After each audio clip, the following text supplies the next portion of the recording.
The Last Word with Stan Collymore. Stan Collymore! Oh, yes! Telling it as it is. Instead of tweeting and putting on Instagram that Collymore's this and Collymore's that, come and tell us. No holes barred. Go on, Stan, make it epic! Pure, unadulterated Collymore. And Stan Collymore strikes. A very happy Monday to one and all, and a warm welcome to The Last Word with me, Stan Collymore, and as always, Hugh Whizzy. Every Monday we take a look back at the main talking points from the Premier League weekend. We bring you the biggest interviews with giants of the game like Jurgen Klopp, Jamie Carragher, Gary Neville and Sol Campbell. Whatever came my way, it showed me inside that, Sol, you still love football. Regardless of what's happening out there, regardless of what's happening above you, you still love football. And that got me through. Finishing off with the news from around Planet Football. This is The Last Word with Stan Collymore, every single Monday through the season. Are you ready? Come on! The Last Word with Stan Collymore. Our army of listeners, you know when you're doing your DIY, you have to use loads of different products for doing loads of different jobs. You need silicone for your bath, a cork for paintwork, mastic for bonding your skirting. You need something else for your roof, so on and so forth. There's not one simple job. Until now.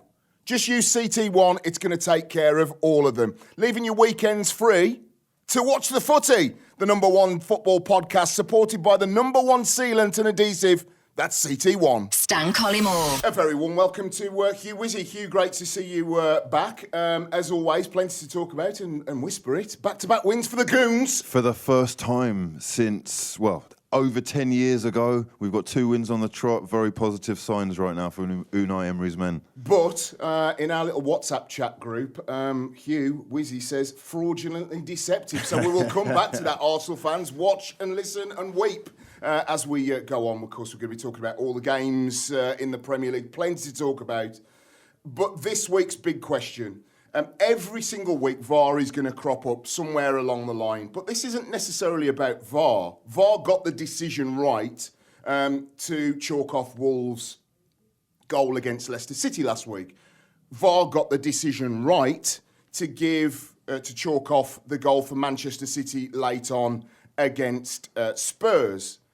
Did they? Did they really? Well, we'll come to this. So the big question for me is handball. Is the law fit for purpose? Now, the International Football Association Board, which is basically made up of the 4 home nations plus FIFA, make the rules and the laws of the game. And I think it's simple. I think that you out there are being mugged off, whether you're an 11-year-old playing on Hackney Marshes, whether you're a Sunday player, whether you play on power leagues, whether you're a Premier League referee, a Sunday morning referee, an ex-pro, whoever you are in the game, just shout at me now. Do you know when you see deliberate handball? Because I do. Because there's an attempt some way, somehow, to stop the ball from going where it should be going. Now, also shout at your radio or your phone. When the ball is shot at you from 2 or 3 yards away, and it hits your arms, and the referee gives a penalty because it's hit your arm in the new law, is that fair? You are essentially being punished for having arms. So this week's big question I asked in the Stamford Bridge press room ahead of Chelsea versus Leicester yesterday. I was there. Cracking game. We'll come to that during the show. Is the handball rule fit for purpose? This, of course, after Wolves were denied a goal last week, Manchester City this weekend. I asked former Gooner, Jeremy Aliadier, former Leicester City captain, who's my captain at Leicester City, Matty Elliott, and Jason Burt from The Telegraph. Is this rule fit for purpose? Well, in my opinion, I think anybody that played the game know was a deliberate handball, and so many times you just saw this. No handball, how can you play? Cut your arm off. I was going to say, we're punishing people for basically having arms. Yes, for having arms, exactly. That's what it's about. You should just cut your arm off. As a professional footballer, is the law an ass? I would have to concur with that statement, Stanley. Yeah, I think, as do most people who are connected with football, whether you're an ex-player or not, or just a supporter or someone who takes even a mild interest, you want to see, see the game played in the correct manner and the correct sort of spirit, I suppose. Just before kick-off here at Stamford Bridge, Chelsea against Leicester, Jason Burt, very well-respected sports journalist, joins me. Jason, A lot of the pros that I talk to say that referees should have the ability to decide what is deliberate handball and not. That's been taken out of their hands now. Are we going to see dozens and dozens of incidents like we saw at Wolves against Leicester and yesterday Manchester City against Tottenham Hotspur? And what are your thoughts on it? Yeah, I feel you're right. I think we will be seeing more and more incidents like that where basically, as you say, the decision taken out of the hands of the referee. It's going to go to the VAR. People are going to blame the VAR, but it's actually not the VAR's fault, it's the fault of the law. So it's becoming like a black and white issue of handball. If the ball touches the hand, obviously they're going to give it. In terms of controlling it, it's not controlling it, but they're going to say it's controlling it, creating a goal-scoring opportunity, and it's going to take a lot of that out of the game. That, obviously we're looking at that game yesterday. We see Manchester City against Tottenham. That's a perfectly good goal. There was nobody appealed for it, nobody saw it. Obviously the VAR going back over it, looking for every little minutiae. But the problem is really the law rather than the VAR. And I would be very surprised the law as it stands continues beyond this season. The last word. Right, Hugh, let's get into this because this is quite a serious issue for many football fans that are going and spending their money, 200 quid, 300 quid, £1,000 on a season ticket. Is that VAR, they could probably take the stretch. They walk out the stadium after the game and more often than not, the right decision has been made to a greater or lesser extent. But this is just taking law and rules to a ridiculous degree. I know that every single person listening to this, and you as well, will know if you have the ball shot at you from 2 or 3 yards and it hits your arms, you can't move your arms out the way. They are a part of your body. They are always going to be active. Now, you cannot tell me with good faith that the law should treat that guy that sticks his arm out a little bit to stop the ball going goal-bound. We've seen it, the little duck arm comes out the right or the left, or a player dives full length to stop the ball going in the goal of defender, is the same as me striking the ball at 70, 80 miles an hour where you can't move your arms out the way. This is a ridiculous law. And the International Football Association Board, which makes the rules, the home nations get a vote plus FIFA, it's got to be scrapped, hasn't it? I don't know. I'll be honest, hearing you speaking about it like that, I don't think it should, really. We've got the letter of the law. We now need to adhere to it. We've got to play the game. My issue is that we're taken away from the attacking side of the game where we should possibly be given an advantage. If 2 guys are handballing and it looked like Laporte and Eriksson were both guilty, then we should be in a situation where we can make a decision that's non-biased. Yeah, but at the moment we're being critical over. It's finicky, but that's what it says. Yes, but we're punishing people for it just for no deliberate stroking your arm. Your arms are attached to your body. It's too subjective to make it, very specific. So how can you tell me in 100% faith that you know completely that he didn't mean to handball, even if the ball was next to him? People are going to be shouting at their phones and their appliances as we speak, saying it is very obvious in most situations whereby a ball is struck, it's going goal-bound, it's in the 6-yard box or the 18-yard box, and a player is trying to stop that ball going in the net. Okay, look, I'll give you a classic example, right? Neither Laporte nor Leicester, you cannot apply that whatsoever. I can apply it to the PSG Manchester United Champions League game last season. Kimpembe jumps up, and there is debate about whether or not he knew that it was a question of get anything in front of the ball so that he could make the deflection. And therefore, having hit his hand, he should be taking the punishment. You've got to take the pen. Really and truly, I'm sorry to say this, but the laws don't work for everyone, but we're going to have to get used to it. It's the same as VAR. It might not be as self-explanatory or as... There's no clarity right now, but we are getting more correct decisions than before. Human error might be small, but it's being taken out of the game, and that is what people wanted. So you're happy that you and I contest a corner, the ball comes from the right-hand side, we both make an honest attempt to jump for the ball, I head the ball goalwards as the attacker, you're the defender stood next to me, it brushes your... shoulder, and the referee blows and gives a penalty. You're happy with that completely. So I'm telling you, that's a nonsense. Yeah, I'm not going to lie. It sounds like a bit of a joke, but that's where we are, Stan. So what are we doing here? Are we arguing for the sake of it? Because I'm sorry to say this, but I like talking about football, the actual game, what happened on the pitch. This is the game. Manchester City had 30 shots against 3, and Manchester City legitimately won the game in the last minute of the game in a big Premier League game. They didn't. It's all. I mean, to me, it's not a question of it being that simple. It's cut down the line. People wanted the right decisions, and you might not like the way that it's happening. It might be taking away passionate moments from the game, but really and truly, we're getting more of the right results. I completely disagree. We want your thoughts at Hugh Whizzy on Twitter, at Stan Collymore. Now, genuinely, today, when this drops about tea time, I've already put out a video putting my thoughts and feelings about it. I put it on Twitter the other night and saying it's an absolute joke, and a lot of people agreed. And the comments that I was seeing, Hugh, from people my age predominantly, I think the younger crowd say, OK, it's the law, Stan, you've just got to get on with it. But for people that have watched football for a long time... Oh, I don't know about that. Well, it is. I don't know about that. Well, let me finish. Is that when you see the ball shot from the edge of the 6-yard box and you can't get your arms out the way and it hits your arm, that shouldn't be punished. If you are diving full length, I'm using an extreme to use the example, to stop the ball going in, a defender literally diving because the goalkeeper's well out the way and stopping the ball, yes, infringement. If you see a little cheeky right arm, a little cheeky left arm, and you're bending towards the ball to stop it, absolutely give a penalty. But there is no way on this earth, and let me be absolutely clear, that I believe that the rule will change either during the season or at the end of the season. And I think that what we'll get back to is referees having the ability to say deliberate or not deliberate. And I think that then we won't have farcical situations. We will look back in 2 or 3 years' time when we've seen 20, 50, 60 of these ridiculous incidents in games and say what on earth we were doing. You're listening to The Last Word with Stan Collymore. We're available to download every week across every podcast provider. Tell your friends.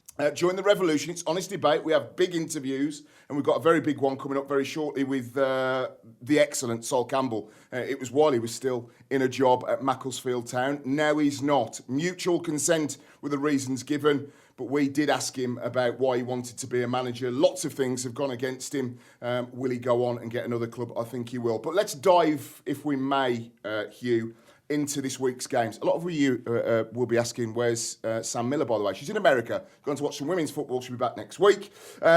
Arsenal against Burnley. Let's start there, because it was the early kick-off. The Gunners have now won the last 11. They've got Liverpool away, Spurs at home, so 2 big games coming up. Dani Ceballos, the Real Madrid loanee, exceptional. Guendouzi, I like, and he's going to be very much a work in progress. But I still look at Arsenal, I think, against a better team than Burnley, and it was no disrespect to Burnley. Burnley got back on level pegging, probably against the run of play, and Arsenal dominated the football from start to finish. They lack the killer instinct. We've seen Manchester City 30 shots on target against Spurs. Yes, they drew the game. Spurs look big and physical and strong and can hit you on the counter. Even teams like Chelsea yesterday started like a train. They've got a lot of naivety, but it's a very young side. Where are we going to be judging this Arsenal team, having taken on board your statistics, the first time they've won back-to-back games in 10 years? Am I right to keep banging the drum that I'm missing something with this team? Pretty patterns, yes, bought players in. Ceballos was excellent, but they still look like the team that are going to be the best of the rest rather than the best. All right, I mean, it's early doors yet, Stan, but promising signs in that there are 2 wins on the trot, and Unai Emery's still not really got his first team out. David Luiz making an appearance, and I think that is going to signify possibly the end with Ceballos of Granit Xhaka being so integral to the side, and that is quite promising because he is a bit of a liability. We know that he's very slow to turn, and as far as Ceballos goes, Luke showed so much promise that it makes me feel like you're being very critical, if only because the one thing that we do have right now, Arsenal, is firepower up front and guys who are capable of these moments of individual brilliance that are probably going to save Emery more often than not. Lacazette and Aubameyang both coming through with sensational goals, and to me it was those individual moments that really shone as opposed to the football itself, because Burnley had opportunities and could have got more from the game. Well, you're just looking at the team here, and again, I'm looking at the defenders: David Luiz, Nacho Monreal, Ainsley Maitland, Niles and Socrates. Against better teams, they're going to be found out, aren't they? I take on board what you say about creativity and goals, and I thought that Ceballos genuinely was a player that I looked at and I thought, he wants to play for Arsenal. Yeah, he looked hungry. He did. Fantastic. It was kind of drive, like he wants to play for the club. Good vision, good pass he's on the him. front foot. He's got aggression. He's got all of the things that we've castigated Arsenal for in recent years. We talked, and we don't have to keep going over David Luiz, but I want your thoughts on his opening bow for the Gunners in terms of defending properly, making challenges, putting his team on the front foot. What were your overall thoughts of him? The first thing that you notice is that he is a born leader, right? He's very confident, and he was doing some things that fans in the stadium definitely weren't used to, whether it was the 50-yard pinger straight to Aubameyang's feet, the ability to look up and be that the creative start of what we're doing, where it has been very dependent on Xhaka so far. He's also got that little bit of a mistake in him where you're worried that he's passing, straight across goal, for example, but he's very decisive in the challenge, obviously very experienced and a winner. So to me, it's great to have someone like that on board because we've got a lot of youngsters who are still coming through the ranks and learning. Briefly, there's no deal yet with Ceballos and Real Madrid. Should Arsenal be doing everything they can behind the scenes already to try and secure his services for future years? Yeah, I think that kind of ties into whether or not Real Madrid and Zidane can get their hands on Pogba or Eriksen or a Van der Beek. It looks like Ceballos will be going back to Real Madrid as things stand, but you never know. If they do get themselves a midfielder, there might be the option for Ceballos, especially given that he looks to be a fan favourite already. That was Arsenal 2, Burnley 1. Gooners, as I said, now won their last 11. 2 tricky games coming up. Liverpool away at Anfield. It'll be interesting, a real test for them. And that back four that we've just mentioned. And Spurs, the North London derby at home. Aston Villa 1. Bournemouth 2. I'm looking through my fingers at you.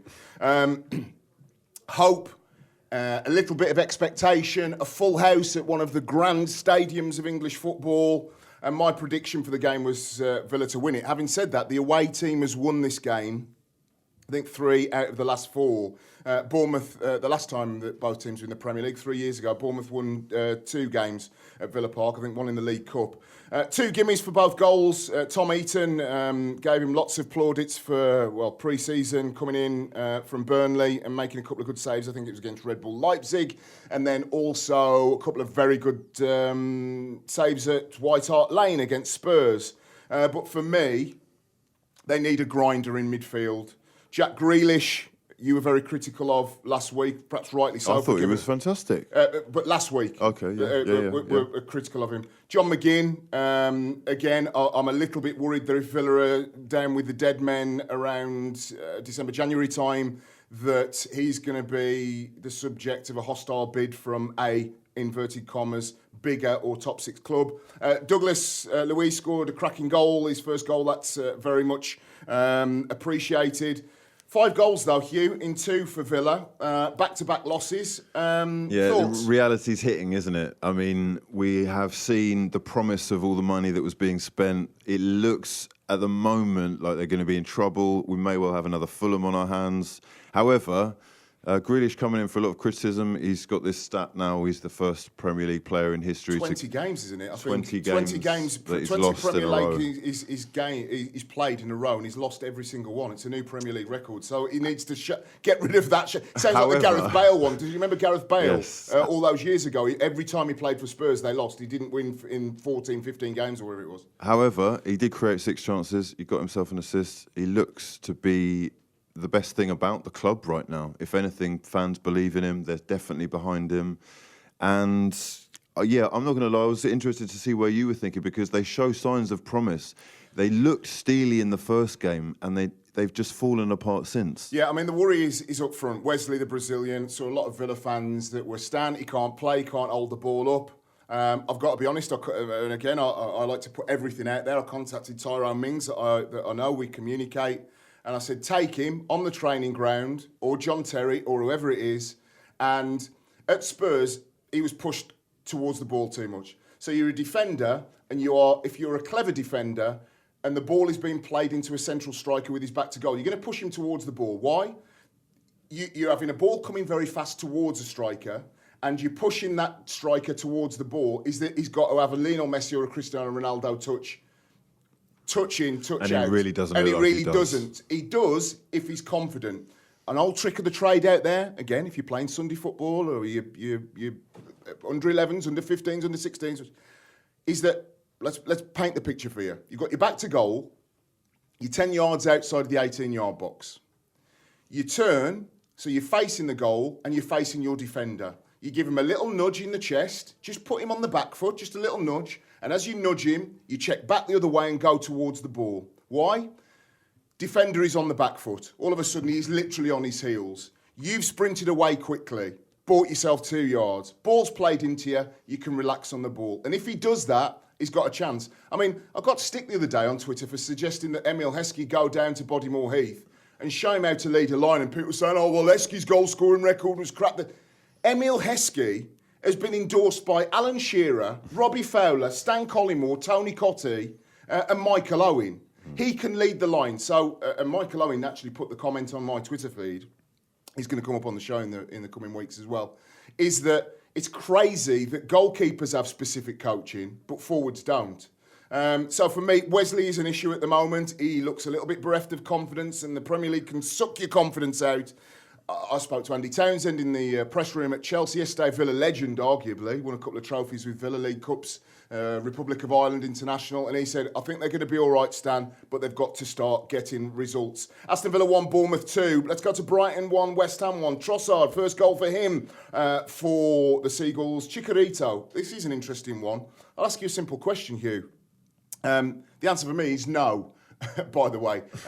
Chicharito, can you rely on him for a whole season at his age as your primary goal-scoring outlet? Ideally, no, but then again, he's probably one of the best poachers in Premier League history. He scored more goals in the box than any other player, barring Tim Cahill. So, you know, in and around the area... Got me juicy again. He's got to be relied on. He's got the experience. However, you know that physically he's not really going to be up to the challenge against most centre-backs. It's a difficult one because West Ham are playing a certain way right now.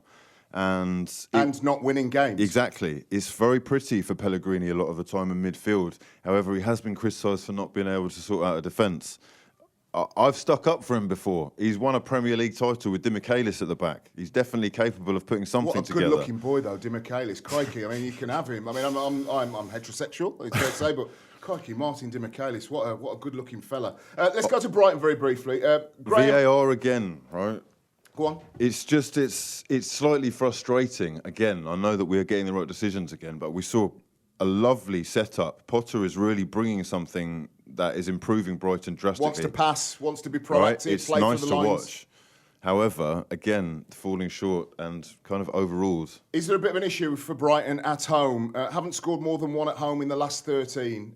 Did you see enough from the highlights package that you saw to suggest that Brighton can do enough at home? It's great winning away, winning 3-0, fantastic on the opening day, and that will suggest to Graham Potter and his team that they can go away and get points, which if you win your home games and you nick points away, you're going to be comfortably safe. Goals are the problem though, aren't they? We saw last time they had something like 4 shots and scored 3 goals. So keep your eye out on that one, Brighton fans. Haven't scored more than one at home in the last 13. Can you up that ratio? Let's go to Goodison Park. Everton 1, Watford 0. Back-to-back losses for the Orns. No goals scored. We gave them the big up with Troy Deeney and Delafeu. They are hitting a brick wall at the moment. But having said that, Everton, no goals conceded, I think since February at home in the Premier League. So, whisper it, but Goodison's starting to become a little bit of a fortress. They may well start to see their aspirations of being that Champions League team happen or bear fruit sooner than we thought. Digne looks absolutely marvellous. Sensational left foot. I think they've got him taking all free kicks and corners now, set pieces in general. And Bernard, basically man of the match. He is someone that looked a little bit flimsy at the beginning, but he's got so much trickery about him. And, you know, Everton look to be building something special. Watford I had down as really the best dark of the horse, rest. right? Yes, but we were talking about it in our pre-season preview, the best of the rest. They've got goals, they've added. The general mood around the club is very good. They got to an FA Cup final. But they've lost the last 5 in the Premier League now, and they're not scared at pulling the trigger fairly quickly on managers. Players, managers, there's been chopping and changing left, right and centre at Watford, and it's been quite good to see. It's worked for them. they've got so many good names and strong players from the front to back, really, that you expect them to be picking up the pace pretty soon. Lost last 5 in the Premier League, Watford fans. At Stan Collymore, at Hugh Whizzy, let's know your thoughts. We're going to bring in some fan ambassadors as the season goes on. I basically said before the first show went out, send me an email, stan@collymore.com. Dead easy, stan@collymore.com. And if you're a Sheffield United supporter and you come out of the game and you want to get it off your chest, during the season, when there are little narratives that start to happen, there's one, Watford, we're expecting big things, the best of the rest, they still may well do. Back-to-back losses, no goals scored. We want to get a Watford fan on that goes to Vicarage Road, that travels away to places like Goodnison and say, Stan, this is why the manager didn't play this player in this position. We thought he should have played him there. We should play a different system, and that would yield us more goals. So if you want to be a fan ambassador on The Last Word with Stan Collymore, with the veritable Hugh Whizzy and Sam Miller, stan@collymore.com. Let's go to Carrow Road. Where are you? Let's be having you. Where are you? Let's be having you. Timu Pukki, mate. Incredible. Timu Pukki, Norwich 3, Newcastle United 0. Unbeaten in 7 now, the Canaries against Newcastle United. Timu Pukki, 4 goals in 2 games, 2 losses for Newcastle. Chelsea at home next for the Canaries. You'd suggest that they might well be competitive in that. Tottenham away for Newcastle. I watched this with great interest because a couple of my friends are Norwich fans and they gave me a lot of stick last week in various WhatsApp messages and groups, basically saying, you've tore us a new one, Stanley. Firstly, worry about the Villa, which I am already. We're a new team. We haven't spent a fortune. We've spent, I think, 750 grand is our record so far. We didn't have our first choice back four at Anfield, but the criticism still stands. At Anfield, they tried to play. Yes, could have been 2-0 up in the first 20 minutes. And they end up getting their arses handed to them. So I was looking and I watched the game and I stopped it and I watched it and stopped it and watched it and kept on going back. At 2-0 up, I put a graphic out on Twitter, Hugh. And so they're 2-0 up and cruising. Newcastle have the ball on the halfway line and I took a screenshot of what I saw on the screen, the live game. They had a beautiful shape. Goalkeeper, back four, and 2 midfielders sitting a little bit, 2 more advanced. And basically, Timu Pukki was told to rest on the halfway line. If we nick the ball, let's go on the counter-attack. They've learnt quickly in a week that the defensive part of the game has to be a part of that strategy. They keep a clean sheet. Their top man gets 3 goals. Let's give them the plaudits they deserve this week. I mean, it's incredible, really. First Norwich City Premier League hat-trick for 26 years. Efan Okoku, the last man to do that. And he does look impressive. Movement was just something that they couldn't keep up with. I don't know about Newcastle this season. I really don't. I know a lot of people said that Steve Bruce was going to be the guy to be able to carry on where Rafa left off. But let's remember that Rafa took 12 games to get a win at Newcastle in the first place. And if Steve Bruce has anything like that trouble, things are going to turn sour very quickly because they won't have the same patience. The commentary team that was doing the world feed for the game, and I was watching it, and I could concur with it. I thought it was actually a little bit harsh for such early season because different teams have different preparation and you give them the benefit of the doubt usually till 6 games until they're bedded in and you say, right, we can start to judge your physical performance, your mental performance, your team shape, etc. They went in, the punditry team, the analyst, and said, we are detecting a lack of effort. Now, if there's a lack of effort at Newcastle United this early on in the season, is it fair to say that we might be saying adios to Steve Bruce and the dressing room might have down tools already? In other words, they may not have bought into the fact that the 6,000th choice for Newcastle United manager, I'm sure he wasn't Mike Ashley's first choice, has come in. He likes to play wing-backs, but he likes to play them very deep, so that's often a back 5. It's not the most inspirational formation for players to play in. It might not be, but it's still early doors and we're still learning about all these teams right now. Everyone is still getting their stuff together. I'm sure that people aren't totally fit. They've made signings like Sam Maximum who are going to come on, and I think they will be firing all cylinders pretty soon, but it's going to take time to get used to the Prem. Joe Linton needs a goal. And, you know... Are we going to say... I mean, just looking at the moment, the contrasting fortunes between Norwich and Newcastle, you'd say Norwich, they've got Chelsea next at home. You'd be confident, as a Norwich player, of taking on Chelsea at the minute. We'll come to Chelsea, but started like a train the last 3 games. Lots of views, lots of naivety, but fell away. You'd fancy Norwich to get something against Chelsea. Would you fancy Newcastle to go down to the new White Hart Lane and get anything? Which, if they don't, that's 3 losses on the bounce. And all of a sudden, the pressure cranks up even more. They showed moments in the first half against Arsenal, especially Joelinton had 3 chances, clear-cut ones as well, where things could be very different. And you know yourself, confidence is what strikers need. Get 1 goal under his belt and he could be flying before too long. So I'm not going to write them off just yet, but honestly...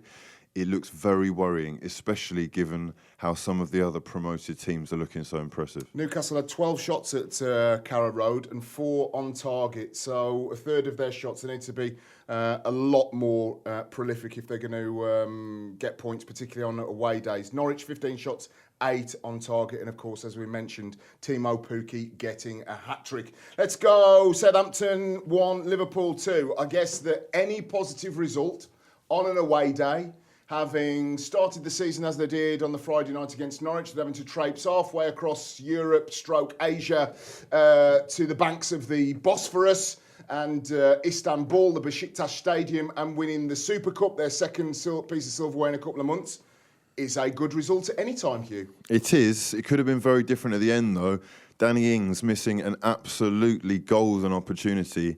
Which... that would have been robbery, though, wouldn't it? I mean, I watched it again, watched a lot of the second half, and they absolutely... Southampton, by the way, I'm right. I said Hassan, I had them 17. Well, you say that. First half, I thought Southampton were the better side. First half, at home. They're at home, and they lost their first game. But they're playing against European champions. Yeah, but they're still at home, and they lost their first game. You'd expect a reaction, but second half, I thought they were dressed... I don't think they did anything except for that last 2 or 3 minutes. I thought first half, Liverpool were very lucky. Again, they relied on a moment of individual brilliance with Mane scoring an absolute screamer, which isn't going to happen like that all the time. And they can count themselves unlucky not to get a point because Ings should be burying from there. You're a pro, man. You've got to be scoring that. Where are we at with Liverpool? As we've seen Manchester City drop points, we'll come to them. Second gear. They haven't even got out of second gear. It's actually ridiculous the way that... But is that positive for a title tilt, bearing in mind that they've had a difficult week? They've had... spoke to Jurgen Klopp, of course, on show 1. And in his post-match press conference after the first game, he said, you give me players for 5 weeks and I'll give you something special. You give me players for 5 days and it makes it more difficult. Those players that he's had for 5 or 6 days, he's stuck straight back in the team and they're delivering. For Liverpool, if they have serious aspirations of winning the title again, seeing Manchester City losing points or dropping points against Spurs is going to give them a lot of hope. And also fans who've been saying to me that there's no way that we can keep up the level that we were at last season, will be thinking, well, City definitely aren't going to be at that level if they play like they did against Spurs, so maybe they still are in with a shout. Right, we're going to go there. The Etihad Stadium, Manchester City 2, Tottenham Hotspur 2, Super Saturday, tea time. 30 shots versus 3. The thing that I noticed from a tactical perspective, and again, I put a screenshot, and I'll do this as the season goes on because it's very easy, obviously, to do now with technology and to write little squiggles and your own lines and your own observations. So do keep an eye out on my Twitter feed at Stan Collymore, at Hugh Whizzy as well, is that Spurs essentially played very narrow. So I took a screenshot of a passage of play whereby both Spurs fullbacks were 5 or 6 yards inside the width of their own 18-yard box, and everybody else sort of then went up to a point, which was Harry Kane on the halfway line, in almost like a Christmas tree formation. Essentially, what I think they said to themselves before the game, Mauricio Pochettino, was, let's give them width, because when you go wide and you get wide, I know that they scored from 2 crosses, by the way, Manchester City, which just shows how good a team that they are. But if you give a team width and acknowledge that that's where we're going to let them have the ball, is that cross that comes in from left or right of the 18-yard box, usually on the touchline, has to come past a first man. We often see hitting the first man. And then when it gets in the box, your central defenders, your full-backs, should be adept enough, if they're good enough, to be able to defend the box. Fantastic and very sound and normal philosophy. The problem is you're playing Manchester City and they have very good wide... I thought Kevin De Bruyne was excellent. Sterling's header was sublime. But actually, when people say 30 shots versus 3, yes, on another day it could have been 4, 5, 6, 7, but it wasn't. That's the crucial thing, is that Spurs looked at it and said, we're probably going to get beat more by allowing them to play through us, through the middle, little triangles, and lots of Bernardo Silva and Sterling dropping off and De Bruyne running behind and Sergio Aguero running behind, than giving away the width. So I know that the statistics people say, well, actually, Stan, they had 30 shots anyway, and they scored their 2 goals from crosses. But was it quite clever from Pochettino to say, we'll give you those areas, rather than playing through us straight through the middle? I guess that's one way of looking at it, but on the flip side of that, Manchester City have arguably the best crosser in world football right now in Kevin De Bruyne. He is able to put it in the danger zone from pretty much anywhere on the pitch, and as a result, you can keep feeding the beast, and that's what they were doing beautifully. Bernardo Silva taking on 3 or 4 men at a time with confidence, that little 1-2 system that they got going out wide. And every time he whipped it in, honestly, I genuinely thought that they were going to score 5, 6, 7. Sterling, the movement's unbelievable. They really, again, don't seem to have hit that third gear. But, you know, to give them credit, you have to say Tottenham played very well. They were patient. They worked it out of the back. And when they scored the goal through Lamela driving forward, you saw in City weaknesses where they're backing off. They're not sure. That was my next question. What do we make of Manchester City's back four and vulnerability? There aren't going to be many teams, let's be perfectly honest. We're expecting, I mean, when I do my predictions during the week, if Manchester City at home, virtually against all comers, I'll start with a 3. Manchester City 3, Manchester City 4, because the stats backed it up. I think I said last season, there was over 15, 16, 17 times they scored 3 or more at home. But you look at the back four, Kyle Walker, obviously Cancelo will push him for his place. Zinchenko, Laporte and Otamendi.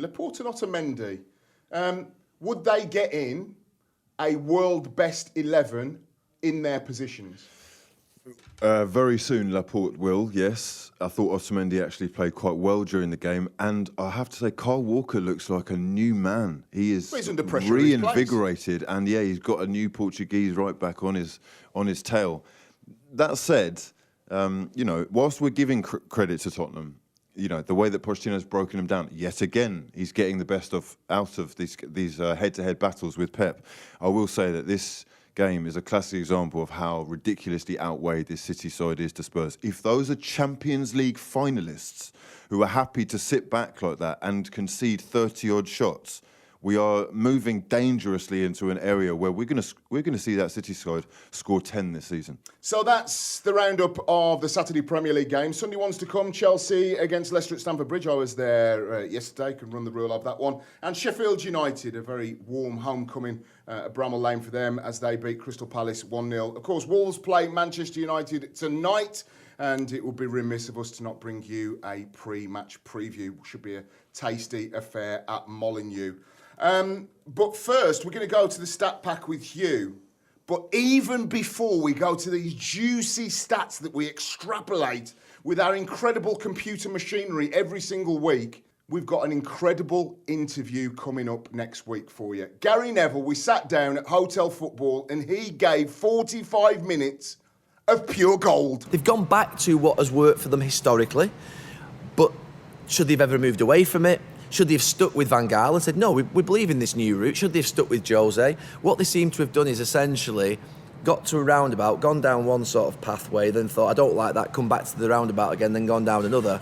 Now on The Last Word with Stan Collymore, Hugh's stats. All right, most tackles in the Premier League this weekend, Brighton with 42. 42 tackles. Now, of course, Graham Potter is known for, and Hugh mentioned it earlier in his Brighton West Ham review. They like to play the ball through the lines, and they scored 3 last week, only 1 at home this week. But 42 tackles, the most in the Premier League. A little bit of a surprise, but just goes to show there's a little bit of steel along with the substance. Most completed passes, Manchester City with 550. Hardly a surprise if you look at the other end of the scale. Teams, I would imagine, that are going to be near the foot of the league, a little bit more industrial, shall we say, are going to be hitting 250, 300. So double that from Manchester City, playing it through the lines, keeping the ball, Europe's best passing side. We've got a tie for the least shots on target between Everton, Watford and Spurs with just 2. A little bit of a worry. I mean, I think that not so much for Spurs. They obviously scored late goals against Aston Villa last week and scored 2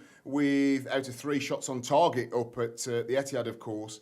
But a little bit more concerning for Watford. Back-to-back games without goals is a worry, particularly because we've given their strikers a big up and they're in our fantasy football teams. And Everton at home, yes, very good. Keep clean sheets since February, I believe, at Goodison Park. But the goals output needs to be better.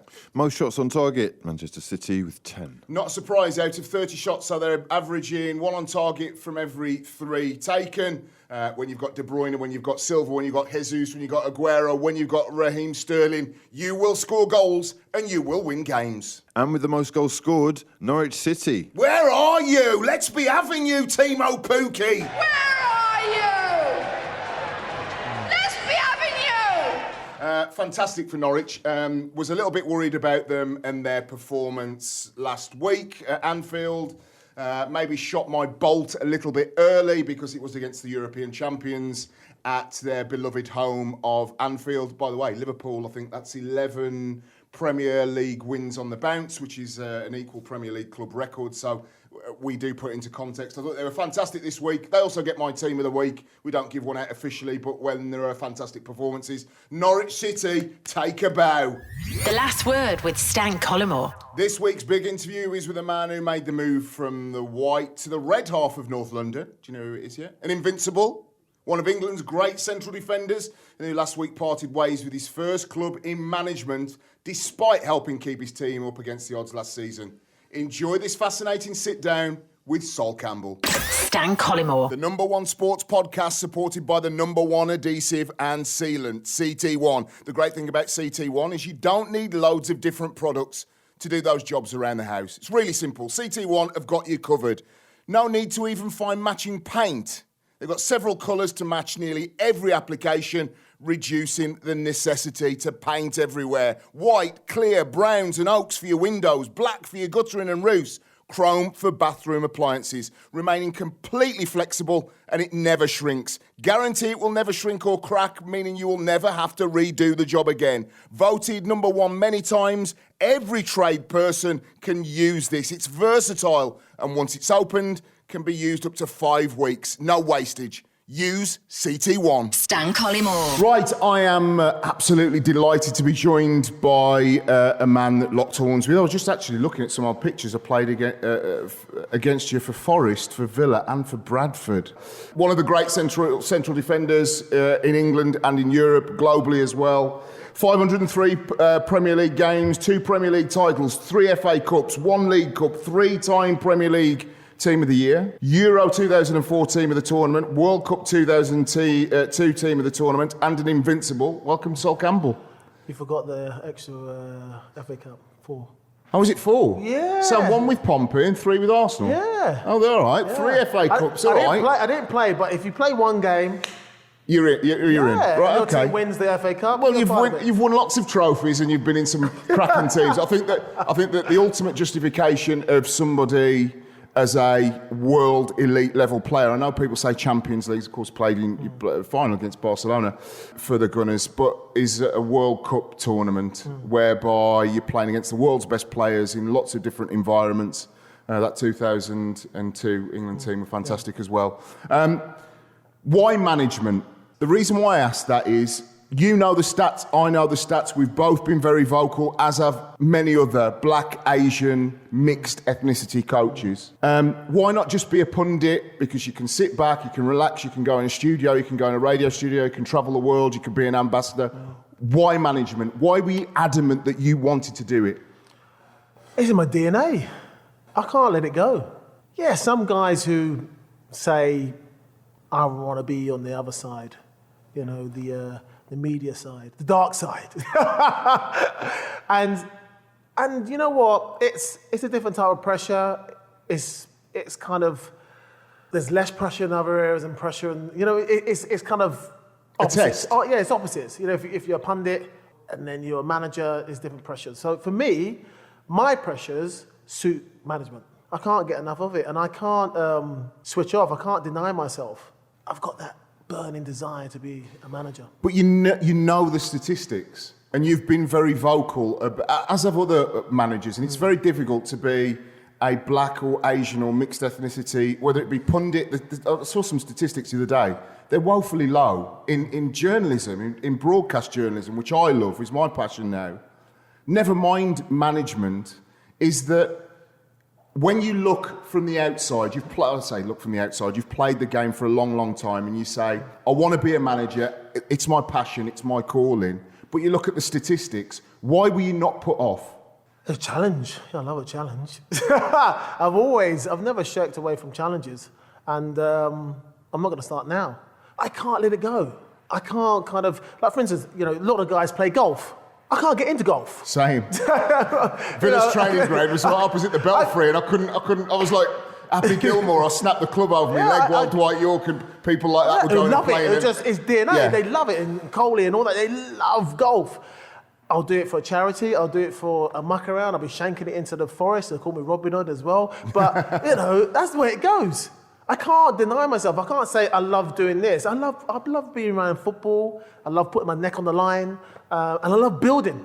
I love to build. I love to build a team. It's also building a new career. I just love that environment. I feel more comfortable in this environment, regardless if you're up against it, you've lost, or you're winning, or whatever. I just love it. And obviously you've got to deal with fans and things like that, and media. I get it. I've been in that environment already. So it's not like I'm not used to it. So then I can put that aside and just concentrate on football. And that's what I want to be. I don't want to be anything else. Does it matter to you to be a flag bearer for black coaches? I think for me, you can't deny the statistics, the numbers. Obviously, they're woefully low. They're probably even lower if you go deeper into coaching and under 23s and 18s and things like that. Someone should do a little number on that and see the figures in that area. But the main thing is, I don't want to be like a flag bearer. I think for me, it's all about, let me see if I can do a good job here, and I'll start building, and then hopefully things will kind of not change. I think mentality will start changing, and that's what it needs really. I need to be successful. What's your philosophy? Just looking here at the managers you've worked under, Arsene Wenger, of course, Harry Redknapp, Terry Venables, Glenn Hoddle, Jerry Francis, all the way to Alan Pardew. As a manager, do you take bits, literally, this is the way that we set up, this is the way that I want to play, this is the system that I want to play, this is how I want the training ground, the canteen environment to be? Do you take little bits from all of them? Do you know what? I think sometimes you do take bits, and sometimes you take the bad bits as well, because when things are starting to go wrong, you can actually sense it and say, I know where that's leading, so you can head it off. So it's not only the good bits you take, it's the bad bits you take as well, to make sure it's like red light straight away. If I don't nip this in the bud, it's going to be a massive problem, like a month's time or 2 weeks' time. But do you hear certain managers in your head at certain times? I mean, you can't go through a career that you've had at a club like Arsenal, where there was one man that sort of dominated proceedings from top to bottom, and it not have an impact on you. I think for me, for Arsenal, I just took systems to make sure everything's kind of set out, training and just systems. I didn't take how things are planned. And that's what you need to do as a manager. You need to plan. You need to plan today, and then you need to plan next week. You need to even plan. So where do you learn that from? If I'm listening to this, people say, well, where do you get that from? You've been in a dressing room environment where you're told, turn up at 10 o'clock, training starts at 10:30, you finish at 12, you go off and learn about the game in whatever way you do. But how do you learn that other stuff? You listen and you ask questions. I used to ask a lot of questions. And that's how you find out. I've never been a closed footballer, mind-wise. Yes, I've got the game going on and I'm making sure I'm on my game, on point, I'm doing everything right. But then also, I've always been a human being that actually looks to the future anyway. I've always been like that. I'm not here today, gone tomorrow. I'm kind of longevity, and I've always been like that. So as a manager, you have to be like that. So you've got to think about today and next week, and then also a couple of weeks after. It's a couple of weeks after. It's still movement, but you need to have some type of plan. You don't want to go 6 months ahead, but definitely 1, 2, 3 weeks for sure. What do you want your teams to do? What excites you about putting an 11 on a whiteboard, training with them all week, and seeing them go out and play? What do you want Sol Campbell, his style, the way his teams play, to do? For me, it's all about the quickness of the ball. I want the lads to be able to move the ball and find those spaces and put people under pressure with the ball and without the ball. And then I like guys who can get stuck in and get the tackles and get the job done. Is that still important in English football? Because you were a ball-playing central defender that read the game exceptionally well. You still need it here. But if asked to have a physical element, we're now virtually getting into a stage where it's becoming a non-contact sport. You're saying that's still an important in League ingredient. 2 for sure. Yeah, second balls is massive. Premier League, I think if you've got the physical side and you can mix it with the pace and skill, you can control your pace and skill as you will, then you've got a fantastic kind of situation. Look, Van Dijk is big, is strong. He brings his physicality to the pitch and his speed, and then he can play. Man City just brought a guy, Rodrigo, defensive midfielder, 6'3". Yeah, so you need that to make the difference. You need that, but you need to have the blend. You need to have the players who can blend it. Obviously, sometimes it costs money to get those guys, but it's all relative all down the leagues. So you can get 1 or 2 players who are big and strong, but they can play. But for League 2, you need second balls. You need to win second balls. But then when you have the time to play. So I want the right balance. And also I want legs. I want guys who can move up and down the pitch. I like movement. I don't want people playing standing football because you're not going to go anywhere. Are you a pragmatist, or are you a guy that wants to go out and score goals and entertain? No, I don't. No, for teams me, that you played in, they were entertainers, they were invincibles, they had a bit of everything. But that's what I like. I love a strong foundation, but then I want guys who can kind of turn it on. The last third, be able to kind of open something up, turn on the sixpence, and try. Yes, it's all relative, and they've got. Obviously, the Premiership to here is different, but it's all relative, and I think it still can all work. So I want those players to kind of see how far they can go. I push them. I keep on pushing them in the right way. I give them encouragement. I put the practices on. I give them the little nuggets they need to kind of make the difference. And, I've been proven, like some of the players have, they've gone, they've been sold, and they're doing well at higher clubs. So I must be doing something right. What's the biggest thing you've learned so far about being a manager? Flexibility. In what way? Well, obviously you got, it's not like in the Premiership. You've got to deal with a lot of stuff. And there's no filter. And you've got to deal with it because you haven't got 3-4 people catching balls. Oh, I'll catch that. Oh, I'll catch this. I'll catch that. And no, you got to juggle them, and then you got to catch them because that's going to stand you in very good stead. Yeah, you've got to do all that, everything. Going out today. I had to take the whole session, bring the balls and the bibs and everything out there. You got to do it. And I think for me, from last year, is I think in last year I just got stripped right back. It was old school football in a sense that, you had to, for me, last year I had to love football. If I didn't love football, I would have left. And whatever came my way, it showed me inside that, you still love football. Regardless of what's happening out there, regardless of what's happening above you, you still love football. And that got me through last season, for sure. 2 more questions. The first one, what are the aims and ambitions? We sat here, fantastic facilities here at Sandbach, where Mac train. What are the aims and ambitions? Is this a naked ambition to say, I want to go as far as I can, I want to manage Arsenal, I want to manage Pompey, I want to manage, be the first black England manager, or is it very much a step at a time? I think it's a step at a time. I think for me, I've got to do a good job here first. Okay, last year was fantastic, and it was, if I had hair, I would probably have lost all my hair last year, but we got through that. As a team, individual players, the whole club got through that, fans, everything. So that's something to build on. I don't want to lose that momentum. I feel that's a foundation, but then also I recognise new season. New season, new goals. And so for me, it's all about maintaining. It's all about not getting in the situation that we had last year. And I will fight tooth and nail to make sure we get the right team to do that and be able to compete. All I want is teams, my teams, to be able to compete in all levels, in all positions, and to compete between themselves. I think it's healthy. So then when they get out on the pitch and they're playing opposition, they can compete. And they're ready, they're game ready, they're ready to tackle, they're ready to pass, they're ready to put their bodies on the lines and things like that. They're ready to score all over the pitch. So I want that. And also I want them to love football. Yes, regardless of what's happened, sometimes it doesn't always work out like that in life. Can you love the circus of Premier League football more? Often I started at Stafford Rangers, which is only about 15 miles down the road, and then Southend United. And again, we stayed up one season against the odds, and you could feel the joy.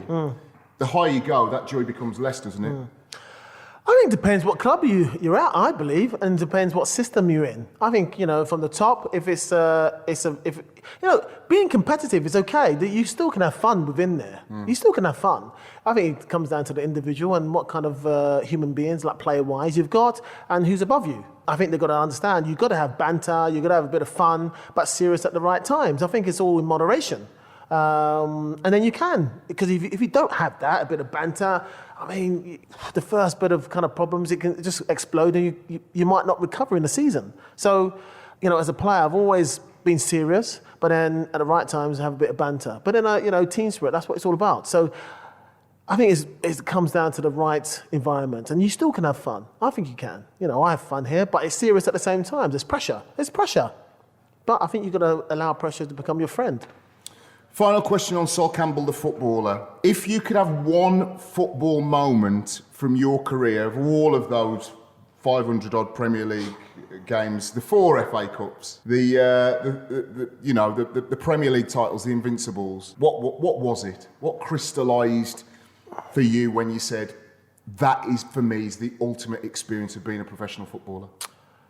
I have to say, going the whole season without losing a game.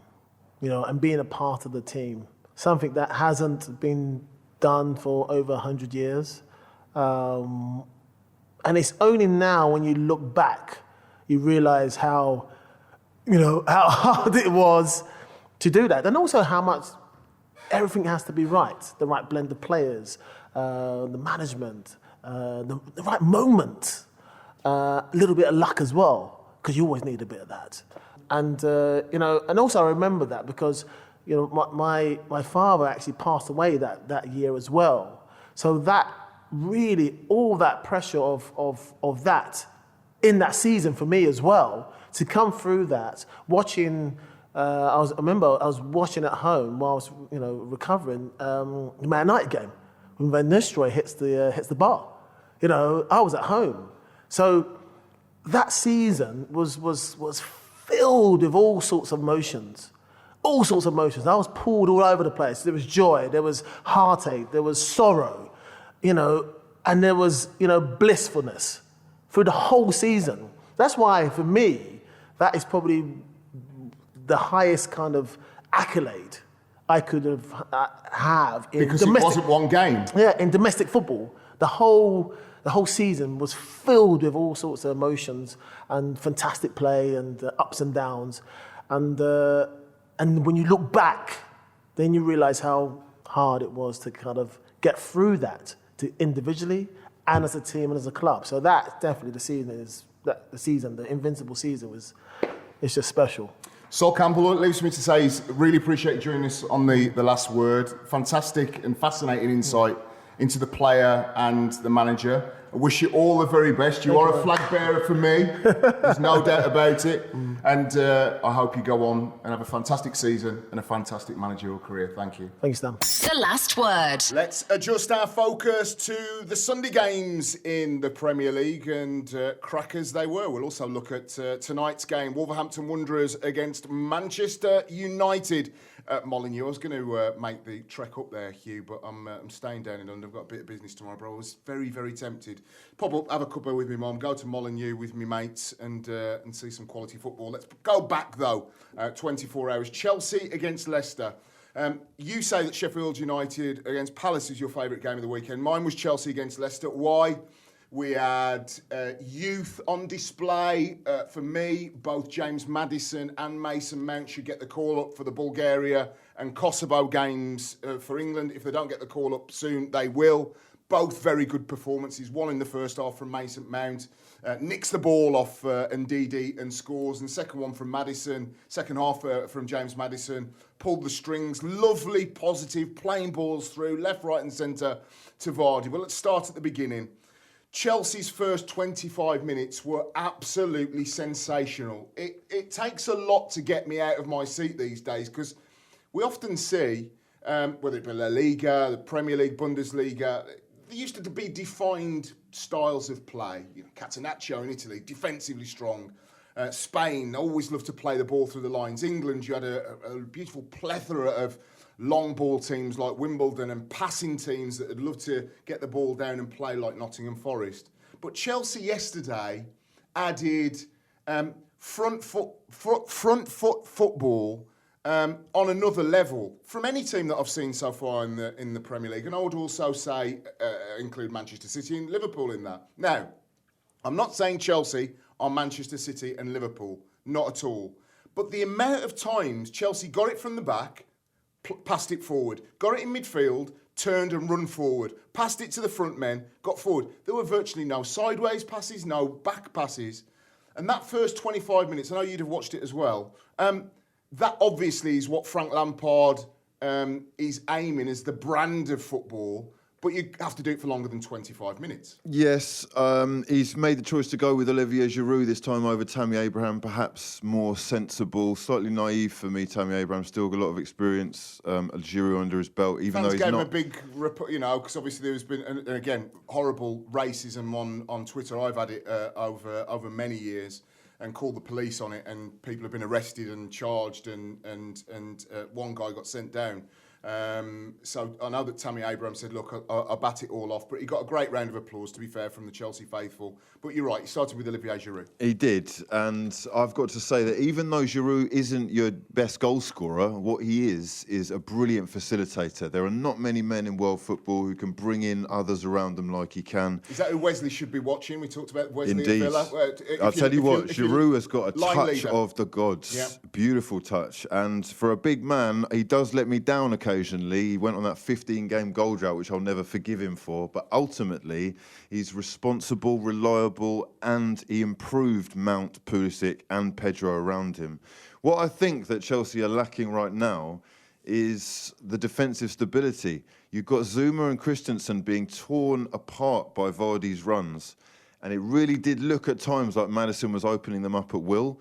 Eventually, they're going to come unstuck like that. The interesting thing you say, though, I'll take your point. In Zuma and Christensen aren't going to be winning, Premier League titles this year with Chelsea. They don't look ready. They don't look calm enough. Azpilicueta down the right, Emerson down the left, I thought were very good. I thought the midfield were excellent. Jorginho, Kante, Mount were hypermobile. Christian Pulisic, again. I mean, they've got players that are all very similar. I think that Pedro, Pulisic, Jorginho and Mount, they're all players that like to get on the ball, do a little quick pivot and move forward very quickly. I guess the question is, and I asked it of Frank Lampard yesterday in the press conference, was, can they extend 25 minutes into 45 minutes, into 65 minutes, into 90 minutes? Because second half, we saw Leicester really beginning to take hold of the game. We saw their midfield, which is probably the most balanced midfield in the Premier League. Read the names: Yuri Tielemans of Belgium, James Maddison of England, Ayoze Perez, the Spaniard from Newcastle United, substituted late on, Hamza Chowdhury. You were right, my friend. This guy can play. And Wilfred Ndidi that gave away a goal and then scored a goal. That's a very good midfield. I'll say this as well. Maddison had an opportunity that he really will be looking back on, thinking he should have buried from close range. They'll be disappointed not to have walked away with the 3 points, especially as Jamie Vardy is still terrorising defences. The pace is ridiculous. His aggression, tenacity is formidable. So when he's firing all cylinders again, Leicester are in a good position. And it was interesting because they're going to be around the same place for me this season. Well, that's the question I'm going to ask you. Was this just two very evenly matched teams? And if they are, what does that say where Chelsea are and where Leicester are at the moment? Well, they're two teams, obviously, probably anyway, going in different directions. Leicester completely on the up and reaching that stage of approaching top four. And Chelsea, who are going to be struggling to stay in that conversation as far as I'm concerned, or at least on the back of what we've seen so far. And your favourite game of the weekend, Sheffield United against Palace. This was one of the only ones I really didn't. I like to pick through, and this is why there's 2 or 3 of us, because what I want to do is divvy the games up. I try to go to a game match day. I want to take you and Sam Moore to games that I go to as well this season. But I really wanted to watch Chelsea. I wanted to watch Norwich. I wanted to watch Villa. I wanted to watch Bournemouth. A shout out, by the way, for Philip Billing. If we're talking about Bournemouth as a Arsenal light and Arsenal a Barcelona light, is then somewhere along the line, if you are going to progress, you have to have leadership and all of those things that we've talked about. Philip Billing, come from Huddersfield. At Villa Park, he could have got sent off 64 different times, put his foot in, change the conversation. They weren't going to let Villa play pretty patterns around them on their welcome back to Villa Park. He put his foot in and he made himself known. And I think that for Bournemouth in particular, where lots of people will say, yeah, they score plenty of goals, but they concede them, I think having some kind of midfield enforcer will make a big deal. So that's Philip Billing. You get a big thumbs up from me, pal. Let's go. Sheffield United 1, Palace 0. Very bright start to the season for Chris Wilder. A point on opening day. And a victory at Bramall Lane. Discuss, you. I was so impressed with Wilder and what he's done. I totally underestimated them. I will hold my hands up. But having watched now 2 games fully, they are... This is going to sound slightly outlandish, but they're the most impressive side I've seen in the Premier League, barring Manchester City. Okay, so explain to people, because hashtag shit punditry that some people have done, I won't name names, basically hadn't watched Sheffield United in the Championship. Now, that's not a crime. I quite happily will admit to you that I watch obsessively lots of Premier League football, but I'm a Premier League pundit. There are people that will go and watch Burundi against Ivory Coast and watch African football, or the Bundesliga or La Liga. I know that you enjoy lots of different football. Me, I like to concentrate on what I played in and what I go to the vast majority of games. So the Championship, of course I'm aware. Last season, my club were in the Championship. I know what Derby did. I know what Sheffield United did. I know what Norwich did.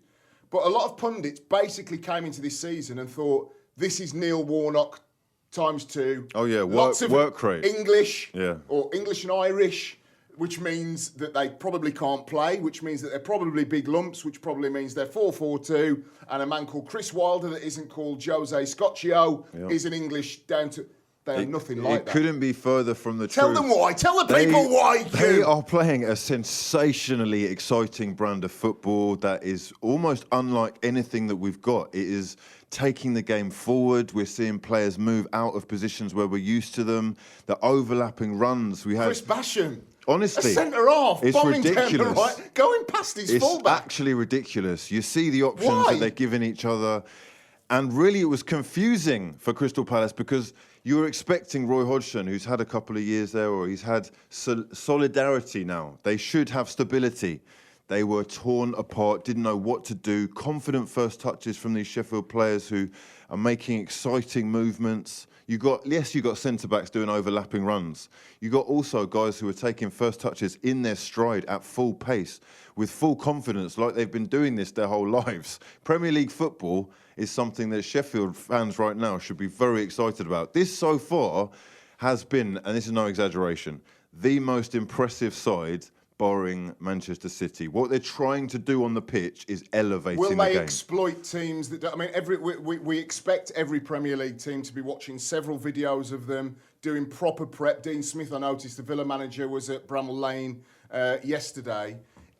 Will they catch teams out thinking, like some lazy pundits do, that they are a team that actually they're not, that they're functional rather than very good technicians? Or would we expect now teams, particularly because they've started the season well, 4 points in the first 2 games, teams to be looking at them and saying, this could be one of the surprise packages of the season? Stan, listen, right? I'm watching the game and I'm thinking, hang on a second. Crystal Palace have no plan. They are lumping the ball up to Benteke or Zaha and hoping that one of them can pick something off. Tell me about that a second, because I watched the last knockings of it in the Chelsea, right above the tunnelers at Chelsea. That's where the press box is. And I was speaking to Dom Fifield of the Guardian, who's a big Crystal Palace fan. And I said, what have they been like, Dom? And he said, crap. He said, Zaha looks rusty. Benteke looks rusty and unfit. Andros Townsend didn't step up. That is all of their goal threat. It was awful, Stan. Honestly, it was awful. What you were seeing from Sheffield United, newly promoted, unheard of from lots of people, was beautiful patterns of play. We've got systems that they've been working on that clearly they know work. What we had with Crystal Palace was they're used to clinging on and hoping for things like penalties and moments of magic from Zaha. And right now, Zaha is off the ball. I don't know whether his mind's in it right now or not. Benteke, is he finished at this level? I just think Benteke is a Villa fan. It's like I never got to know him. It's like he never said anything. He went to Liverpool. He never said anything.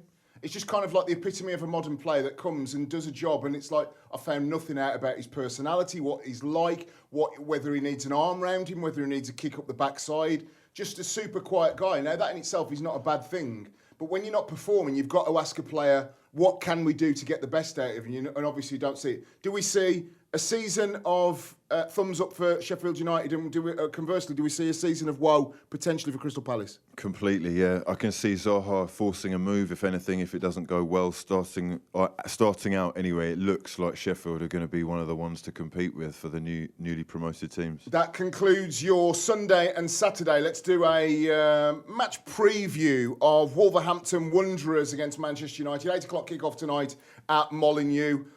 Wolves have lost none of their 3 games against Manchester United in all competitions last season. They won 2, drew 1, winning both of the games at Molineux against the Red Devils.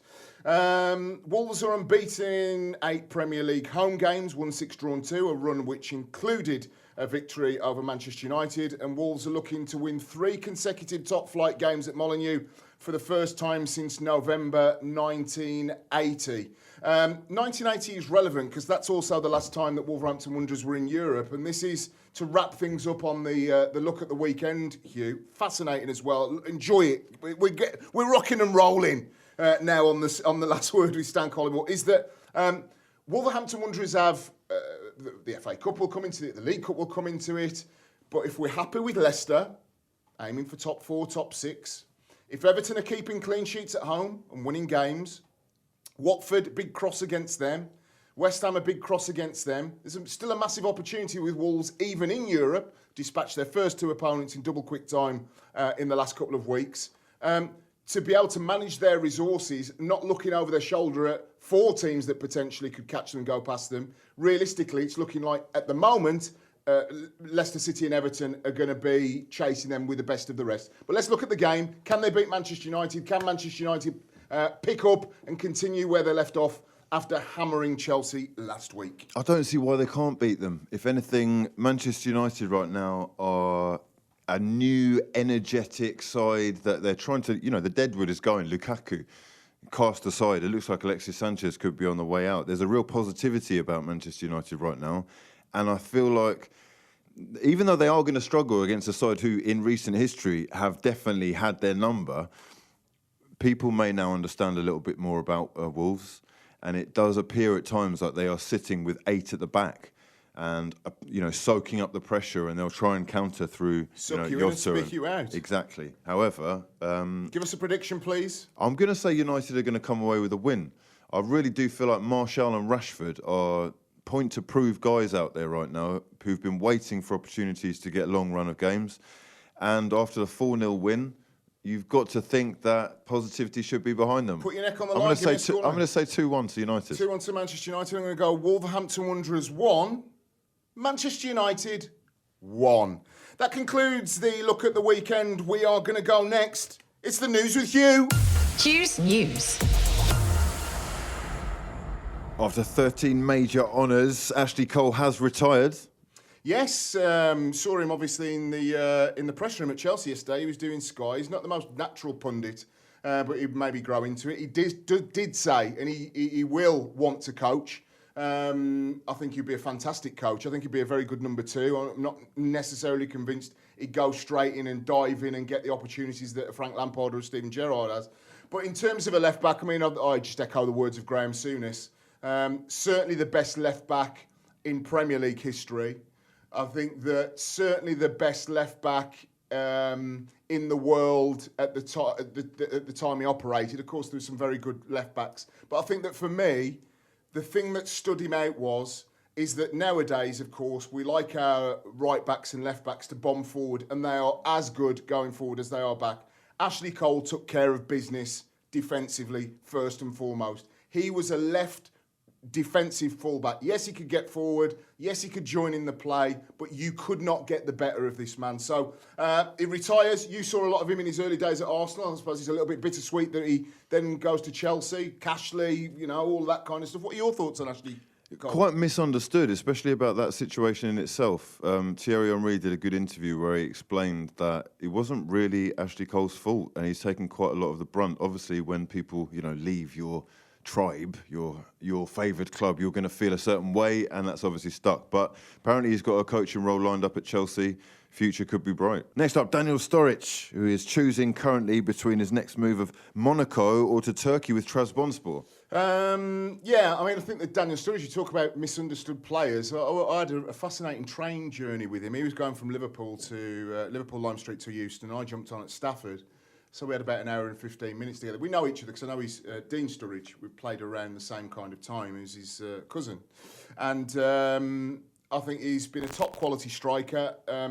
Unfortunately, he was at Manchester City when they were starting to spend big money on strikers. He was at Chelsea when they had, you know, Drogba and they were looking at Fernando Torres. He's at Liverpool when they had, you know, the likes of Luis Suarez and Raheem Sterling, and then wanting to move on in a different direction with Salah, Firmino. So he's been an unlucky striker. Sometimes you are unlucky in your career as to the people that you play with. He's never been the top man at any of those clubs. And of course, moving from the likes of Manchester City to Chelsea to Liverpool, you'd be accused of going to two money clubs and greed and contracts. But I found him very down to earth, very humble guy. If it was either, I think that go and take the cash in Monaco, a standard where even now, with the right kind of service, he can score a hatful of goals in Ligue 1. Where there are only 4 or 5, let's be perfectly honest, competitive teams, of which Monaco are usually one. Not this season. They look like they might get relegated. Really? Yeah. So they may well, the needs must. I wouldn't be going to Turkey at this point in my career. I know a lot of people like Pierre van Hooijdonk, went at a great end of his career at Fenerbahce, and there's been a well-worn path, very passionate fans, big crowds. But if I was Daniel, I'd be taking the quieter life on the South Coast and enjoy that last 2 or 3 years he's got left in top-flight football. Next story.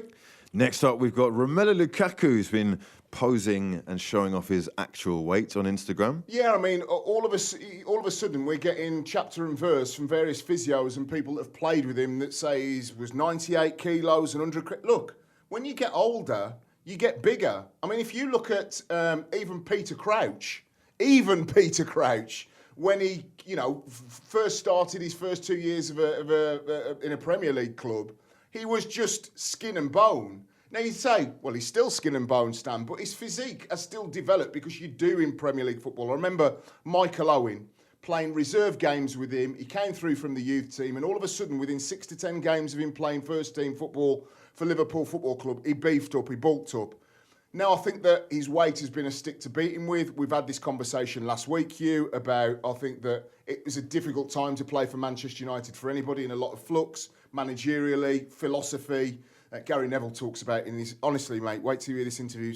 Explosive, got great insight into the club and philosophies over, or managerial coaching philosophies over club philosophies. He really goes into that. And I just think that Romelu Lukaku was a bit of a victim of that. Will he score goals at Inter Milan? Yes, he scored 161 goals in his career so far. Belgium's record scorer that we talked about again last week. I think he was right to question those barbs about his weight. I expect him to be fit, firing, and be a real asset for Inter Milan. Next up, we've got Curzon Ashton offering free entry to Bury's season ticket holders. Yes, a very interesting one, because Curzon Ashton is obviously in the sort of greater Manchester sort of Bury area, and Bury, if they're not careful, are going to fold, and they're going to fold very quickly. A very old football club. You know, a football club. I think that Gary Neville's dad, actually, Phil Neville, the dad had an association with Bury for a long time, and it looks as if they're going to go bump. So Curzon Ashton have stepped in and said, look, in the absence of football here, you're having games called off left, right and centre. We're going to hold out the hand of friendship, the hand of amistad, and come and watch games for free. I think it's nice. I think it's nice when clubs in the same community help each other out. I wish it would happen a little bit more. Next and final story, please. A huge deal just breaking that could set the domino effect in the transfer window going crazy, with Philippe Coutinho joining Bayern Munich on loan from Barcelona. So I'm presuming that's a year or a 2 year long loan. You'll find out more about that on your social media, I'm sure, through the day. But great work there, Hugh. Breaking news, Philippe Coutinho. I've got to be honest. I remember doing phone-ins on TalkSport 5 or 6 years ago and saying to Liverpool fans, after yet another insipid display by Coutinho, would you sell him? And they would have sold him for 50 or 60 million. Of course, he has that then mercurial season where he goes off to Barcelona, 120, 130 million, wherever it is. He'll do well for Bayern Munich, and Bayern Munich, FC Hollywood are a club that traditionally will get big names in. But I wouldn't bank on him. He has 7 or 8 or 10 A1 games, world class. You know, we saw yesterday on social media dropping Joe Felix, you know, nutmegging people. He's a great show reels player. I'm saying Joe Felix will go on and be a great for Atletico Madrid and in football generally. But that kind of highlights reel. But for me, a desperately disappointing, consistent performer over 30 to 40 games. I guess for Bayern Munich, it won't really matter because they're going to win the league anyway. Could that mean that we finally see Neymar returning to Barcelona? Watch this space. That rounds up the news. Thank you very much, Hugh. The last word. Thanks again to CT1, voted the #1 sealant and adhesive in the UK, for supporting the #1 sports podcast. The last word with me, Stan Collymore. CT1, one product replaces 7. CT1 is completely flexible and they guarantee it will never shrink or crack, so you'll never have to redo the job again, leaving you more time to listen to me. Stan Collymore. So that's your lot for another fantastic hour or so of The Last Word with Stan Collymore. Hugh Whizzy alongside me, as always. Hugh, what are you up to this week? We will be over on my channel on youtube.com/Hugh Whizzy, breaking all the latest and greatest football news as and when it happens. Excellent stuff. I will be around and about. I don't know whether I'm going to go to Molineux tonight. I might not make it. We're in Canary Wharf recording today. But I'm off to Malaysia on Thursday to do some Premier League broadcasting for the Malaysian Premier League broadcasters. Probably Liverpool, Arsenal, they'll get me on this weekend. I then get back on Monday to Heathrow Airport, so I'll be recording Tuesday next week instead of Monday. You will not want to miss this. Gary Neville sat down with us at Hotel Football, and I have interviewed, and I'm not patting myself on the back here, but I am, Pele, Zico, Lineker, Georgie Hadji, Beckham, you name it. I've sat down and interviewed with them. This is the most explosive interview. This is the most candid interview. I'm frustrated as a fan with what's happened in the last 8 years, but not from a point of view of not getting the call to come and be part of the club. I'm more frustrated with the fact that they haven't had the courage or the convictions to stick with the plan that they've actually created themselves. He talks openly and honestly about Manchester United, about the football club, the philosophy of several managers, why he felt he failed as a manager at Valencia, what he would do with the naming rights at Old Trafford, the ownership of Salford City. Is it a cash cow, or has he put his own? He's put millions into that club along with some of the others. It's a fascinating interview. You will not want to miss it. I guarantee you that. It's one of the proudest interviews that I've done because Gary sat down and he wanted to talk, and we got lots of great stuff out of him. And I think that that's what we aim to do on our big interviews this season, is sit down, make people relax, not stitch them up, and get them talking about the game that they love. So that's the big Gary Neville interview next Tuesday. We out. That's The Last Word with Stan Collymore. This is a Listening Dog Media production.